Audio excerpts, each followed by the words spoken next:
성도 3월이 이제 지나가고 있는데요. 3월이 시작되면서 우리 교회에도 여러 가지 사역들이 시작되었습니다.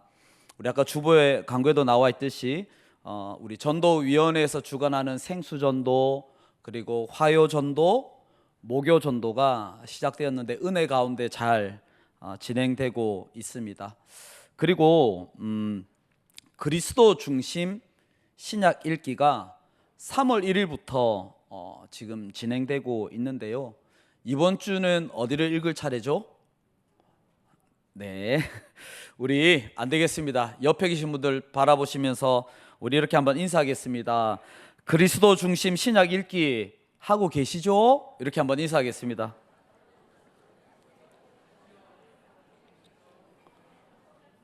여러분 잘 따라오셔야 됩니다. 이게 14주를 하는데 14주를 잘 따라가면 신약 성경을 이렇게 완독을 할 수 있습니다. 여러분 특별히 이렇게 주보에 보면 QR 코드가 있거든요. 우리 어르신들이 오셔가지고 어떻게 하는지 모르겠다, 좀 알려주세요 하시는 분들 좀 계셨는데, QR 코드를 이렇게 딱 갖다 대면은 유튜브 링크를 딱 누르시면 이번 주에 우리가 읽게 될 요한복음을 설명하는 영상이 나오는데, 저는요 이 영상을 강력 추천드립니다. 너무 깔끔하게 잘 설명하게 이렇게 잘 영상을 만들었더라고요. 그래서 제가 이 영상을 도대체 어디서 만들었는지 제가 찾아 들어가 봤는데, 리딩 지저스라는 이제 이 유튜브 홈페이지에 제가 들어가 보니까 우리 신약뿐만 아니라 구약까지 성경 66권 전체를 이렇게 영상을 이렇게 다 이렇게 차례차례 잘 만들어져 있더라고요. 그런데 이제 이 리딩 지저스의 특징이 뭐냐면, 모든 이 성경을 무엇을 중심으로 읽으라고요? 그리스도 중심으로 읽도록 이제 그 영상에서 안내를 하고 있습니다. 성도님들, 이 신구약 성경을 읽고 저희가 또 이렇게 연구할 때, 묵상을 할 때 이제 여러 가지 관점을 가지고 이 성경을 읽거든요. 언약의 관점으로, 혹은 하나님 나라의 관점으로, 또는 성전의 관점으로, 혹은 구속사의 관점으로 성경을 읽습니다. 지금 별 관심이 없는 표정으로 저를 바라보시는데, 여러분 그리스도 중심으로 성경을 읽는다, 이 말은 구속사적인 관점으로 성경을 이렇게 바라보는 것입니다. 제가 예전에 청년들에게 이 성경개관을 가르치면서 우리 청년들이요, 뭐 언약 관점, 뭐 구속사적 관점 이런 막 재미없어 하거든요. 어떻게 하면 쉽게 설명할 수 있을까 고민을 하다가 제가 만든 표가 하나가 있는데, 우리 그림 한번 보실까요? 뭐처럼 보입니까? 나비 넥타이처럼 보이시나요? 그래서 제가 우리 청년들에게 성경은 나비 넥타이다 이렇게 하면서 이 표를 만들었는데, 여러분 이 표가요 이 그리스도의 관점으로 성경을 읽는 표입니다. 제가 굳이 이 사진을 보여드린, 이 그림을 보여드리는 것은 오늘 우리가 보게 될 본문이 여기에 이제 딱 해당되기 때문에 그렇습니다. 여러분 한번 보십시오.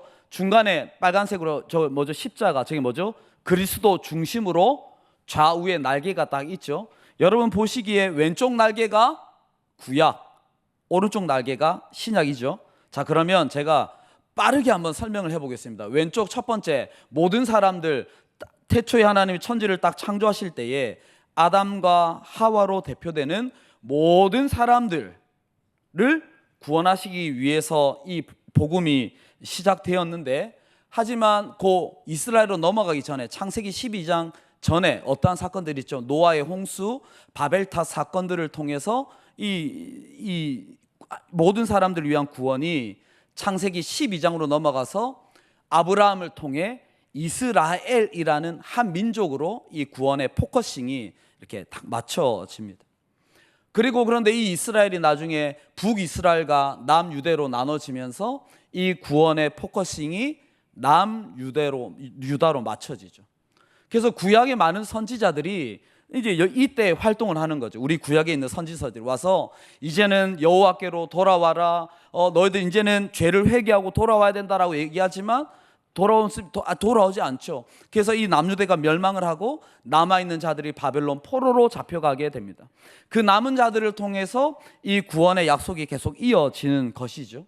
그리고 이제 신약으로 딱 넘어와서 이 예수 그리스도에 관한 이야기, 사복음서를 통해서 예수님에 대한 이야기가 여기에 딱 기록, 특별히 십자가 사건, 오늘 우리 찬양대에서 찬양한 것처럼 갈보리 산 위에 십자가 사건 이후로 이제 어떻게 되냐면 이 점점 좁혀져 왔던 구원의 이 역사가 어떻게 되고 있습니까? 점점 확장되어져 가는 이야기입니다. 그래서 사도들을 통해서 이 복음이 확장되어지는데, 이제 여기서 이제 우리가 지난주에 봤던 말씀, 여기에 해당되죠. 사도들에서 초대교회로 이어지는 그 이야기가 지난주 우리 함께 말씀을 나눴던 사도행전 2장의 내용이고, 초대교회에서 열방의 교회로 복음이 확장되는 내용이 오늘 우리가 함께 살펴볼 사도행전 13장에 기록되어져 있습니다. 자, 이제 그러면 이제 오늘 사도행전 우리 13장 말씀을 함께 살펴보려고 하는데, 초대교회 예루살렘 교회에서 열방의 교회로 확장되는데 첫 번째 교회가 오늘 저희가 읽은 13장 1절에 기록되어 있죠. 그 교회 이름이 뭐라고 나와 있습니까? 안디옥 교회라고 나와 있습니다. 오늘 저는 여러분들과 두 가지를 보려고 합니다. 첫 번째는 안디옥 교회가 어떻게 세워지게 되었는지, 두 번째는 안디옥 교회가 어떻게 열방을 섬기는 교회가 되었는지를 함께 살펴보려고 합니다. 먼저 지난주에 우리 지난주 복습을 좀 하려고 하는데, 지난주에 사도행전 2장에는 이 땅의 첫 교회였던 예루살렘 교회가 세워지는 과정을 자세하게 기록하고 있었습니다. 기억나시나요?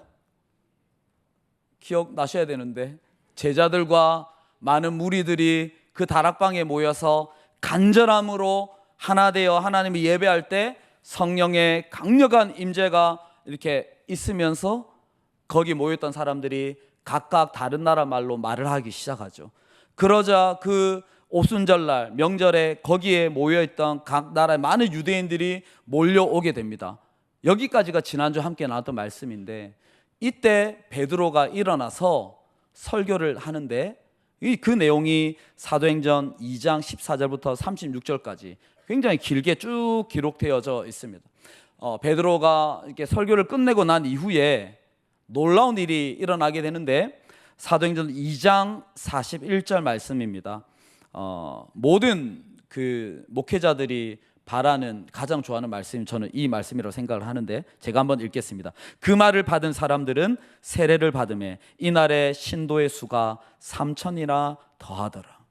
베드로의 설교를 통해서 성령께서 그 가운데 강하게 역사하시자 그날 세례를 받은 사람이 몇 명이라고요? 3,000명이었다는 것입니다.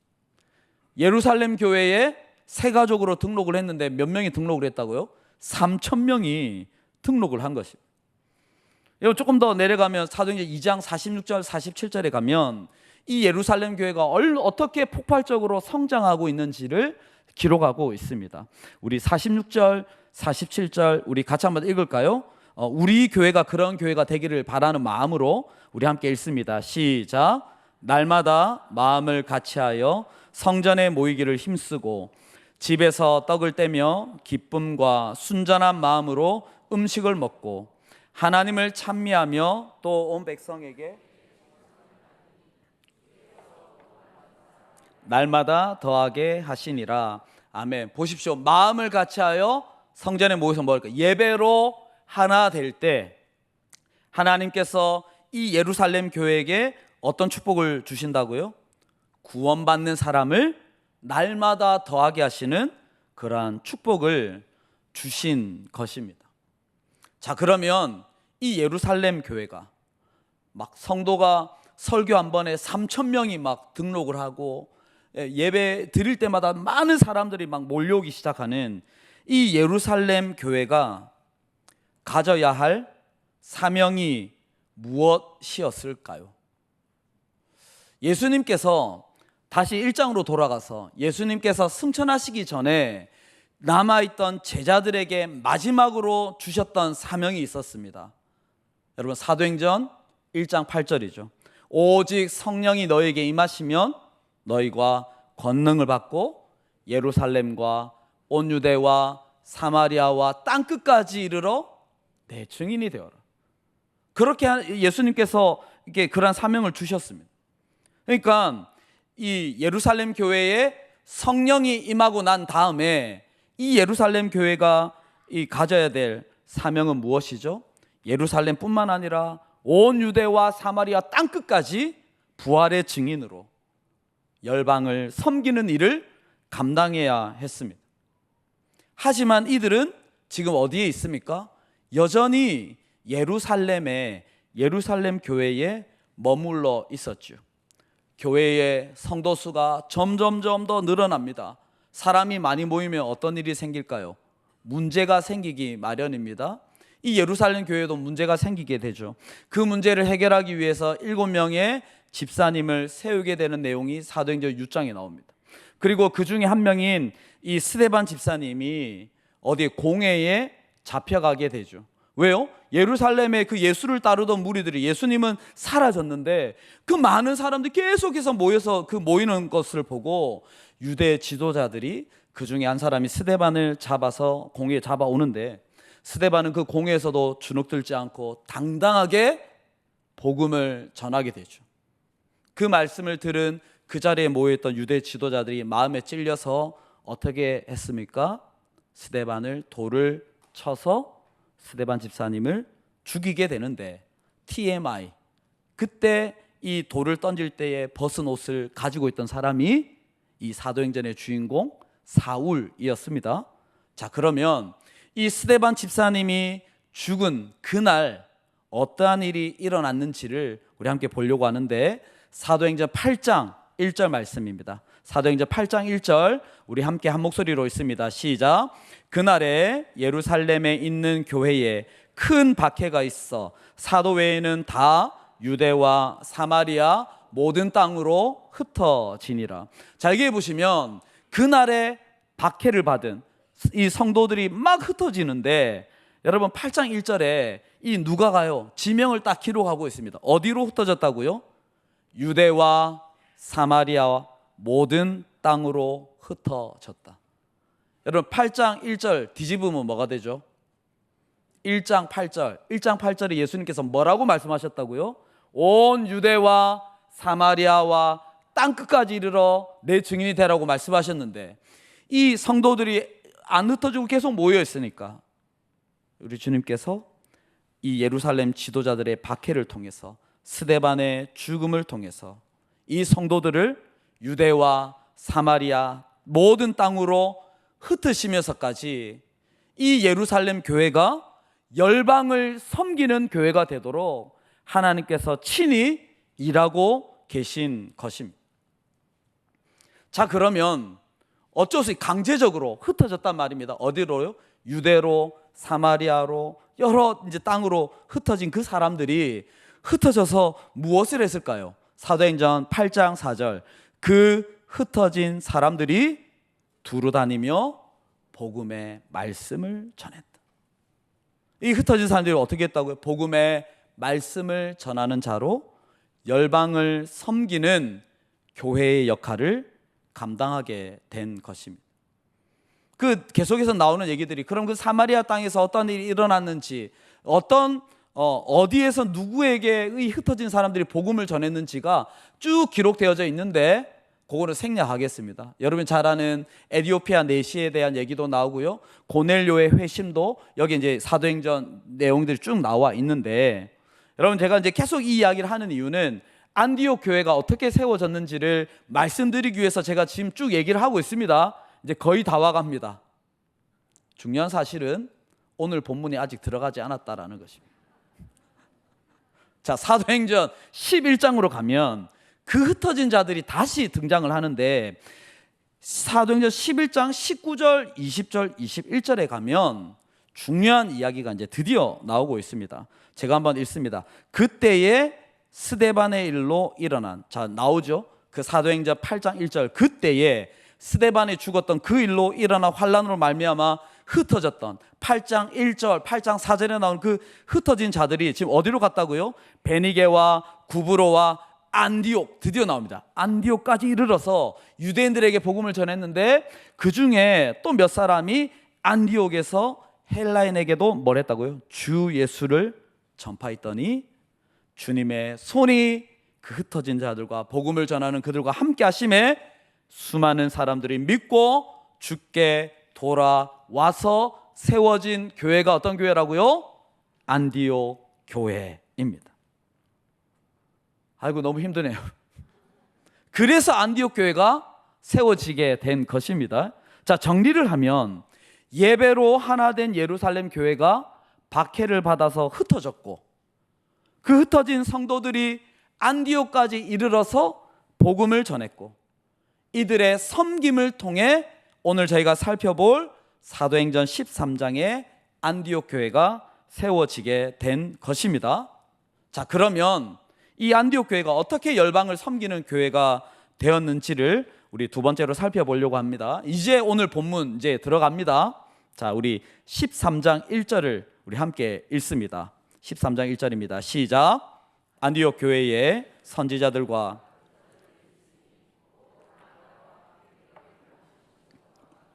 구레네 사람 루기오와 분봉왕 헤롯의 젖동생 마나엔과 및 사울이라. 안디옥 교회에 수많은 사람들이 몰려오기 시작하니까 이 안디옥 교회를 세워갈 지도자들이 세워졌는데 1절에 그 지도자의 이름을 이렇게 5명을 이렇게 기록을 하고 있습니다. 여러분, 이 5명은 지금으로 치면 우리 안디옥 교회 장로님 정도 되겠습니다. 여러분, 5명의 이름이 언급되고 있는데 우리 한 사람씩 한번 볼까요? 제일 먼저 누가 나오죠? 바나바는 이 성령과 믿음이 충만했던, 그래서 예루살렘 교회에서 안디옥 교회로 파송한 안디옥 교회 담임 목사님, 이렇게 생각하시면 됩니다. 자, 그 다음에 재미가 아니라 시므온이랑 루기오가 나오는데, 시몬 앞에 뭐라고 붙습니까? 니게르라 하는 시므온과 구레네 사람 루기오, 이렇게 나옵니다. 니게르, 이 말은 지금으로 치면 니그로, 그러니까 흑인, 이런 의미를 가지고 있습니다. 그러니까 누가가, 저는 일부러 이 단어를 넣은 것 같아요. 흑인이라고 하는 시므온과 구레네 사람, 여기서 구레네는 북아프리카 지방에 있는 지역이거든요. 그러니까 똑같이 아프리카 출신의 루기오. 누가가 왜 이렇게 기록을 했을까요? 이 안디옥 교회는 신분을 뛰어넘는, 인종을 뛰어넘는, 지역을 뛰어넘는 그런 자들이 이 안디옥 교회 지도자로 세워졌다라는 것을 일부러 알려주고 있는 것이죠. 계속해서 분봉왕 헤롯의 젖동생 마나엔이 등장합니다. 여러분, 헤롯은 우리가 알고 있는 그 헤롯이 맞습니다. 이 성도들을 완전히 핍박했던 헤롯이 바로 앞 11장 마지막에 가면 죽는 이 장면이 나오거든요. 그 헤롯의 젖동생이었던 마나엔, 그러니까 당시의 왕족 출신 귀족입니다. 그러니까 예수님을 믿을 확률이 굉장히 낮은데, 근데 이 안디옥 교회 이 마나엔이 안디옥 교회 당회에 소속이 되어 있는 겁니다. 그리고 이제 곧 이 사도행전의 주인공이 될 사울이 마지막에 등장. 우리가 알고 있는 그 바울이 사울입니다. 자, 이 바울은 어떤 사람이었습니까? 제가 아까 말씀드렸죠. 8장에서 사람들이 막 흩어질 때 그 스데반을 돌로 쳐 죽일 때 뭐 하고 있었던, 옆에서 옷을 이렇게 받고 있던, 예수님을 따르던 자들을 핍박하던 자였는데, 지금 바울이 회심을 한 거죠. 쉽게 말씀드리면 우리 대천교회 당회에 이번 5월에 우리 장로들이 세워지게 되는데, 예를 든 겁니다. 실제로 그렇다는 게 아니라 한 분의 장로님이 신천지 교회 임원인데 우리 교회의 장로가 된 거예요. 이해가 되십니까? 그러니까 지금 바울이 그런 출신인 것입니다. 자, 그럼 정리를 하면 1절에 지금 언급하고 있는 이 5명의 이름은 안디옥 교회의 특징을 잘 보여주고 있습니다.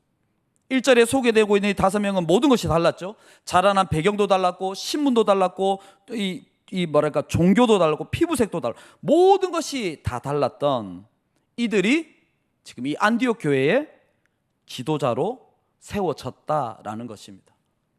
왜 모든 것이 다른 이들이 안디옥 교회의 지도자로 세워질 수 있었을까요? 예루살렘 교회처럼 이 안디옥 교회 역시 예배로 성령 안에서 하나된 교회였기 때문입니다. 예배로 하나된 교회였기 때문에 땅끝까지 복음을 전하는, 열방을 섬기는 교회가 될 수 있었던 것입니다. 계속해서 이 안디옥 교회가 열방을 섬기는 교회가 될 수 있었던 이유를 우리 2절 말씀을 함께 통해서 살펴보도록 할 텐데요. 우리 2절 말씀 앞부분에 보시면 뭐라고 되어 있습니까? 주를 섬겨 금식할 때에 성령이 이르시되, 이렇게 저희 성경에는, 우리 성경에 기록되어 있습니다.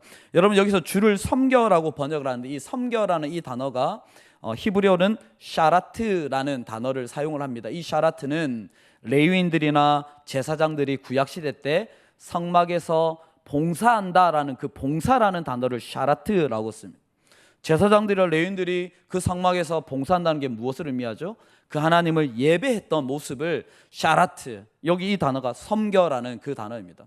그래서 이것을 우리 쉬운 성경에는 이렇게 잘 번역을 하고 있습니다. 그들이 주님께 예배 드렸다. 근데 예배 드렸고 또 여기 2절에 보니까 뭘 했다고 되어 있습니까? 금식했다. 여러분, 언제 여러분 금식하십니까? 여러분 자녀들이 어쩔 때 밥을 안 먹던가요? 뭔가 필요할 때, 간절히 필요할 때 금식하듯이. 그러니까 우리가 여기서 금식했다, 이 말은 간절함으로 하나님을 예배했다라는 것입니다. 여러분, 우리가 지난주에 살폈던 사도행전 2장의 모습과 비슷하지 않습니까? 다락방에 모인 무리들이 함께 모여서 간절한 마음으로 하나 되어 예배했을 때 성령께서 강하게 임재하셨던 것처럼 오늘 이 안디옥 교회에서도 이와 똑같은 일이 일어난다라는 거죠. 간절한 마음으로 하나님을 예배할 때에 성령께서 말씀하셨는데, 뭐라고 말씀하시죠? 2절에 보니까 바나바와 사울을 따로 세워라.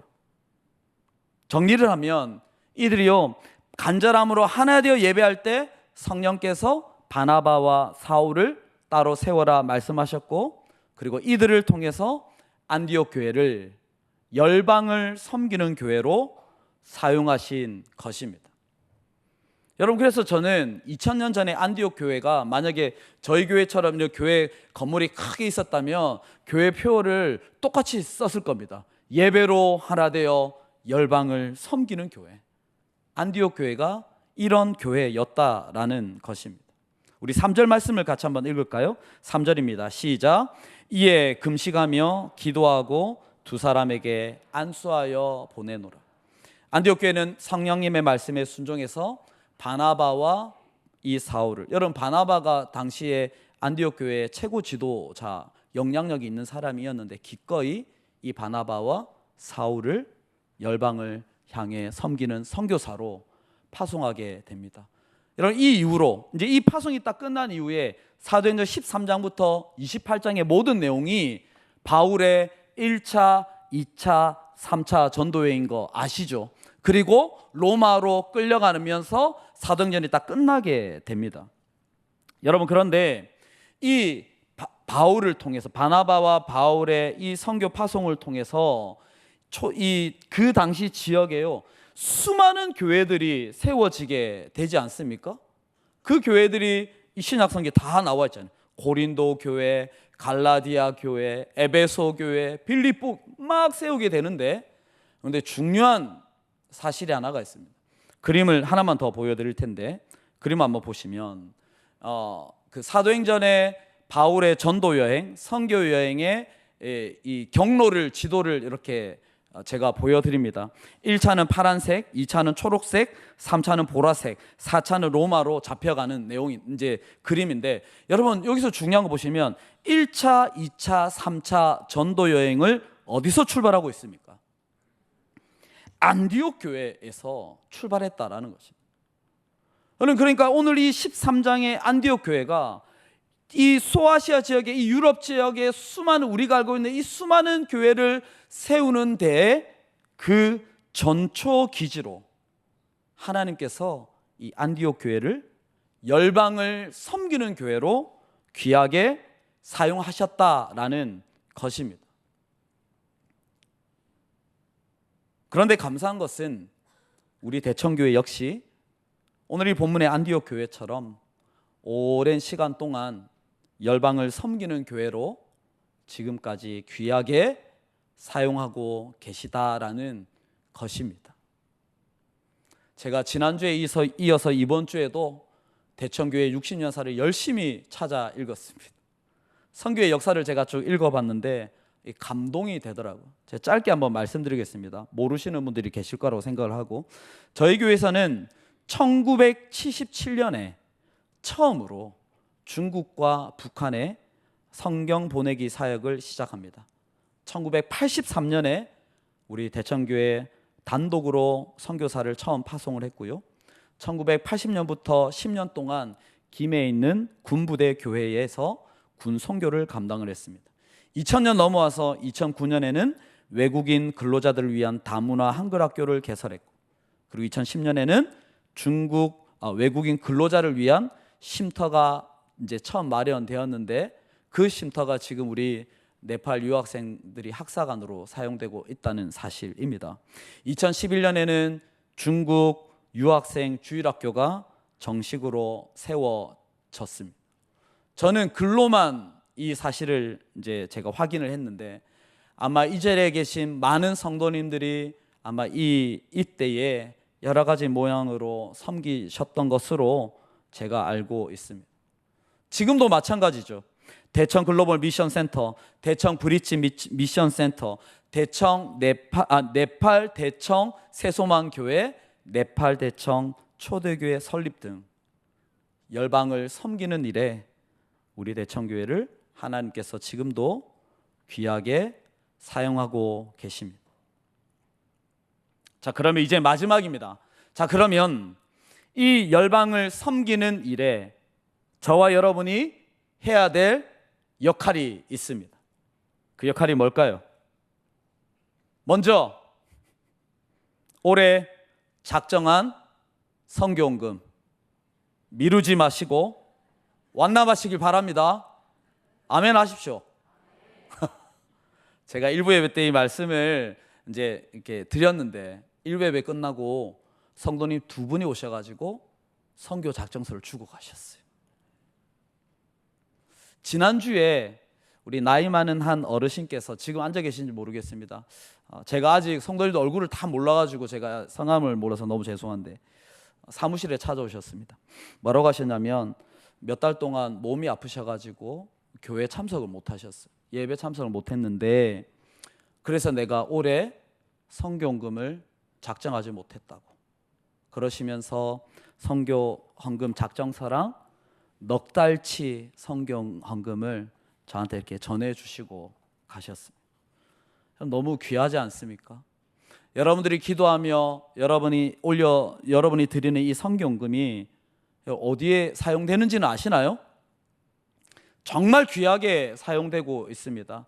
주보에 보시면 올해 우리 교회가 해외 선교 30곳, 그리고 국내 전도 38곳, 총 68곳에 이 여러분의 선교헌금이 귀하게 사용되고 있습니다.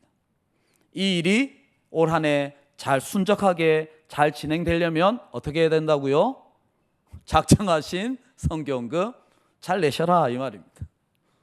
여러분, 그러면 이제 마지막으로 제가 한 가지만 여러분의 믿음에 도전을 하려고 하는데, 여러분 믿음으로 여러분 아멘 하시길 바랍니다.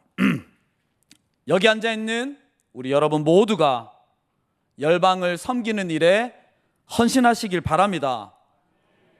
여러분 모두가 선교사로 헌신하시길 바랍니다. 큰일 났다 지금, 그죠? 작년에 저희 첫째 딸이 수련회를 이제 다녀왔는데 은혜를 너무 많이 받아버려가지고 집에 오자마자 제 방으로 와서 흥분된 목소리로 저에게 이렇게 얘기했습니다. 아빠, 저는 고등학교 졸업하고 나면 바로 선교사로 나가겠습니다.